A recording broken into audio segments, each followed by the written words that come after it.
Hello everyone, কেমন আছো তোমরা সবাই? আশা করছি ভালোই আছো। তো নতুন বছর খুব ভালো কাটাও। তো আজকের আমাদের যে ভিডিওটি করব সেই ভিডিও টপিকটি হচ্ছে ক্রোমোজোম, অর্থাৎ ক্লাস 10 দশম শ্রেণীর দ্বিতীয় চ্যাপ্টারের খুব ইম্পর্ট্যান্ট একটা টপিক, সেটা হচ্ছে ক্রোমোজোম। তো ক্রোমোজোম সম্পর্কে আমরা পড়ব এবং এরপরে আস্তে আস্তে আমরা কোষ বিভাজন এবং কোষ বিভাজনের মধ্যে যে ভাগগুলো আছে, যেমন মাইটোসিস এবং মিওসিস, এই দুটো সম্পর্কেও খুব ডিটেলসে আলোচনা করব। তো ক্রোমোজোম হচ্ছে দুটি গ্রিক শব্দ, একটা হচ্ছে ক্রোমা আর একটা সোমা। এই দুটো শব্দ থেকে তৈরি হয়েছে। ক্রোমা কথার অর্থ হচ্ছে বর্ণ অর্থাৎ রং, এবং সোমা কথার অর্থ হচ্ছে দেহকোষ। তার মানে এমন এক ধরনের কোষ অঙ্গাণু যা বিভিন্ন বর্ণে রঞ্জিত হতে পারে, ঠিক আছে? এবং এই ক্রোমোজোম আমাদের জীবনের কিন্তু খুবই একটি গুরুত্বপূর্ণ কোষ অঙ্গাণু, যা আমাদের বিভিন্ন চারিত্রিক বৈশিষ্ট্য বংশানুক্রমে এক প্রজন্ম থেকে অপর একটি প্রজন্মে নিয়ে যেতে সাহায্য করে।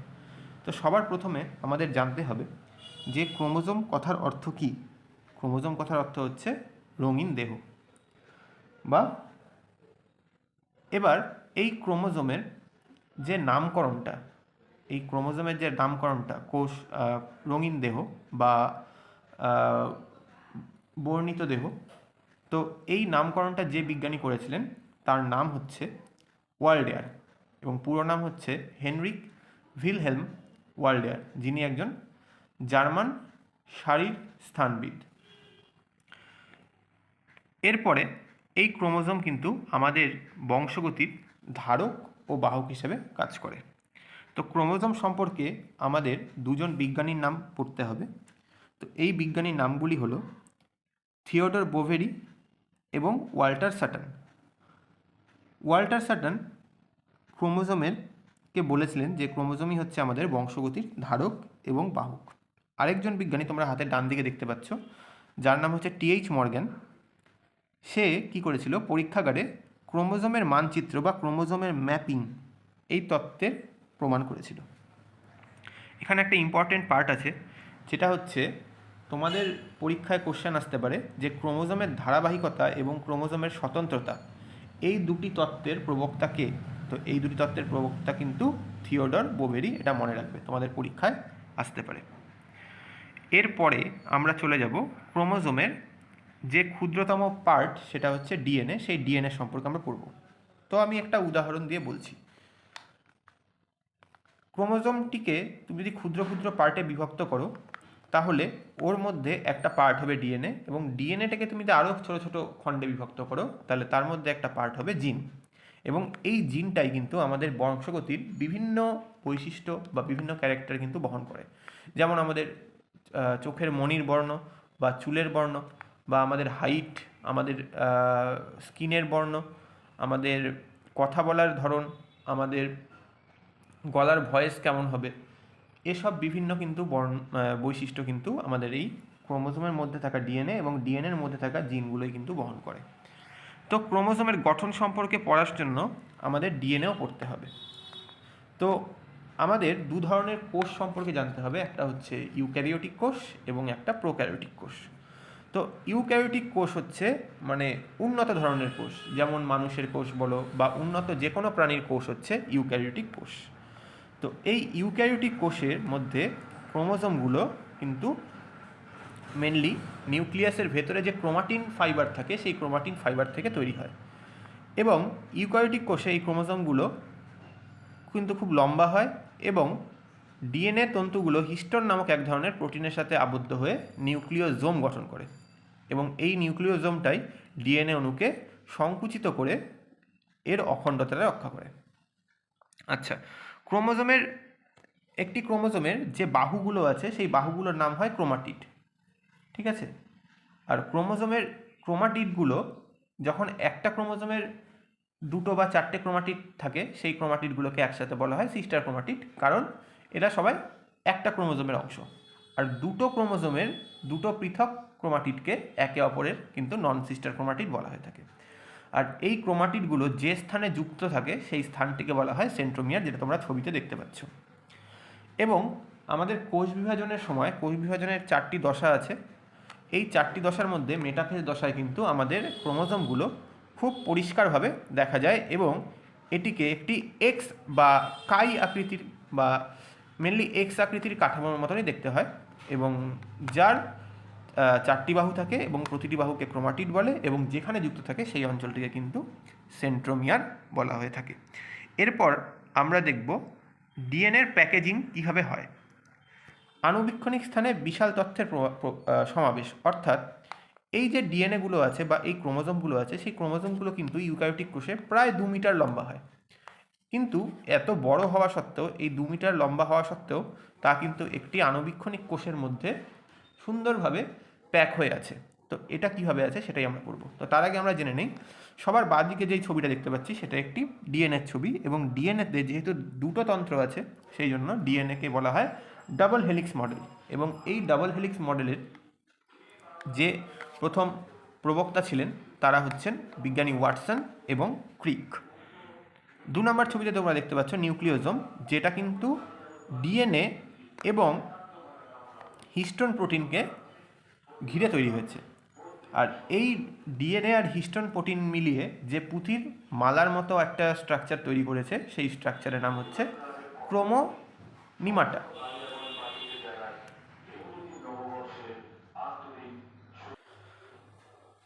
তার মানে নিউক্লিওজোম মেনলি কিন্তু হিস্টোন প্রোটিন এবং ডিএনএ নিয়ে তৈরি। এবার এই নিউক্লিওজোম যখন অনেকগুলো একসাথে এসে ঘনীভূত হয় তখন যে স্ট্রাকচারটা তৈরি করে সেটির নাম হচ্ছে ক্রোমাটিন ফাইবার এবং এই ক্রোমাটিন ফাইবারটাই ধীরে ধীরে নিজেদের মধ্যে কুণ্ডলীকৃত হয়ে যে দৃশ্যমান স্ট্রাকচার তৈরি করে তার নামই হচ্ছে ক্রোমোজোম। এবার আমরা পরে পড়ব জেনেটিক স্থাপত্যের দুটি ভিন্ন রূপ, প্রোক্যারিওটিক কোষ এবং ইউক্যারিওটিক কোষ, এবং তার সাথে এই প্রোক্যারিওটিক কোষের মধ্যে যে ক্রোমোজোম এবং ইউক্যারিওটিক কোষের মধ্যে ক্রোমোজোম সেটা কিভাবে থাকে সেটা সম্পর্কে। তো প্রোক্যারিওটিক, প্রো কথার অর্থ হচ্ছে প্রিমিটিভ, অর্থাৎ যেগুলো প্রাচীন কোষ, অর্থাৎ যেগুলো তুলনামূলকভাবে অনুন্নত কোষ, যেমন ব্যাকটেরিয়া, আর্কিয়া বা কিছু এককোষী ছত্রাক, প্রোটোজোয়া এসবের কোষ। আর ইউক্যারিওটিক কোষ হচ্ছে যারা আমরা উন্নত, যেমন মানুষ বলো, বিভিন্ন প্রাণী বলো, বিভিন্ন উদ্ভিদ বলো, সেগুলো হচ্ছে ইউক্যারিওটিক কোষ দিয়ে তৈরি। তো এই প্রোক্যারিওটিক কোষে যে আমাদের ক্রোমোজোমটা থাকে সেই ক্রোমোজোমটা কিন্তু সাইটোপ্লাজমে থাকে, অর্থাৎ প্রোক্যারিওটিক কোষ যেহেতু নিউক্লিয়াসবিহীন হয় সেজন্য প্রোক্যারিওটিক কোষে যে ডিএনএটা আছে সেটা নিউক্লিয়ার নামক একটা স্থানে থাকে। আর ইউক্যারিওটিক কোষের কিন্তু যেহেতু নিউক্লিয়াস থাকে এবং প্রপার নিউক্লিয় পর্দা থাকে, তাই নিউক্লিয়াসের ভেতরে কিন্তু ইউক্যারিওটিক কোষে ডিএনএ বা ক্রোমোজোমটা অবস্থান করে, তোমরা উপরের ছবিতে দেখতে পাচ্ছ। প্রোক্যারিওটিক কোষের ক্ষেত্রে এই ক্রোমোজোমের গঠনটা হয় বৃত্তাকার, মানে নিজেদের মধ্যেই পেঁচিয়ে পেঁচিয়ে একটা কয়েল টাইপের স্ট্রাকচার তৈরি করে থাকে। কিন্তু ইউক্যারিওটিক কোষের ক্ষেত্রে এটি হয় একাধিক এবং রৈখিক ক্রোমোজোম এবং এর মধ্যে যে ডিএনএগুলো থাকে সেটাও কিন্তু ডাবল হেলিক্স মডেলের হয়। প্রোক্যারিওটিক কোষের যে ক্রোমোজোম আছে সেটা হিস্টোন প্রোটিন দ্বারা সংকুচিত থাকে, কিন্তু ইউক্যারিওটিক কোষের ক্রোমোজোমগুলো হিস্টোন প্রোটিনের সাহায্যে নিউক্লিওজোম গঠনের মাধ্যমে কিন্তু অত্যন্ত সুগঠিত এবং সংগঠিত থাকে। প্রোক্যারিওটিক কোষের যে ডিএনএ আছে সেটাকে এক্সট্রাজোমাল ডিএনএও থাকতে পারে এবং এই এক্সট্রাজোমাল ডিএনএর নাম হচ্ছে প্লাজমিড, এবং ইউক্যারিওটিক কোষের ক্ষেত্রে কিন্তু মাইটোকন্ড্রিয়াল ডিএনএ উপস্থিত থাকে। এরপরে আমরা পড়ব হচ্ছে ক্রোমোজোমের কার্যকারিতা এবং ক্রোমোজোমের যে পার্টটা সক্রিয় এবং যে পার্টটা নিষ্ক্রিয় তার সম্পর্কে। তো কোষ বিভাজনের সূচনা দশায় অর্থাৎ ইন্টারফেস দশায়, যেখানে কোষ বিভাজনের জন্য কোষটা প্রস্তুত হচ্ছে, সেখানে দু ধরনের ক্রোমোজোমই কিন্তু দু ধরনের ক্রোমোজোম না, 2 ধরনের ক্রোমাটিনই কিন্তু দেখা যায়। একটা হচ্ছে ইউক্রোমাটিন এবং একটা হচ্ছে হেটেরোক্রোমাটিন। ইউক্রোমাটিন কোনটা? যেখানে ক্রোমোজোমের মধ্যে ক্রোমাটিনের যে পার্টটা সক্রিয় হয় সেই পার্টের নামই কিন্তু ইউক্রোমাটিন, এবং এই ইউক্রোমাটিন কিন্তু তুলনামূলকভাবে শিথিল হয়।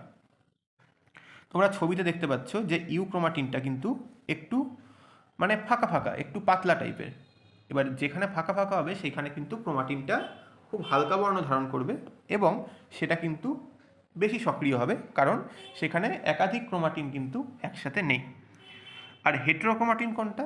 যেটা মেনলি এই ক্রোমাটিনের মধ্যে উপস্থিত যে ডিএনএ, সেই ডিএনএ নিষ্ক্রিয় অংশ, এবং এটা যেহেতু খুব পেঁচিয়ে থাকে বা কুণ্ডলীকৃত অবস্থায় থাকে, তাই এর সক্রিয়তা কিন্তু অনেকটাই কম হয়।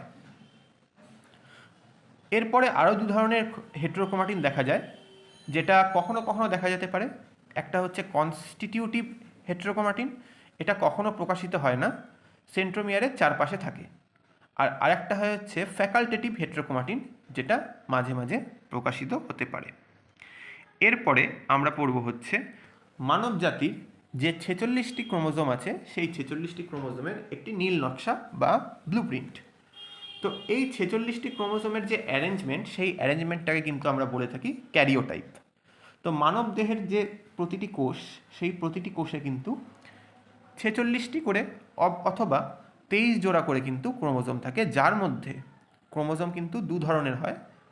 একটা হচ্ছে অটোজোম আর আরেকটা হয় হচ্ছে অ্যালোজোম বা সেক্স ক্রোমোজোম। অটোজোম কি করে? অটোজোম হচ্ছে আমাদের দেহের বিভিন্ন চারিত্রিক বৈশিষ্ট্যর যে জিন, সেই জিনগুলোকে বহন করে। যেমন আমাদের চুলের বর্ণ হোক, আমাদের চোখের মণির বর্ণ হোক, বা আমাদের হাইট হোক, আমাদের ওয়েট হোক, এই সমস্ত ক্যারেক্টার বা এই সমস্ত বৈশিষ্ট্য কিন্তু অটোজোমের মধ্যে যে জিন আছে, সেই জিনগুলো বহন করে। এবং আমাদের দেহে কিন্তু এক জোড়া সেক্স ক্রোমোজোম থাকে। সেটা পুরুষদের দেহে হয় হচ্ছে XY, এবং স্ত্রীদের দেহে বা মহিলাদের দেহে কিন্তু হয় সেটা XX।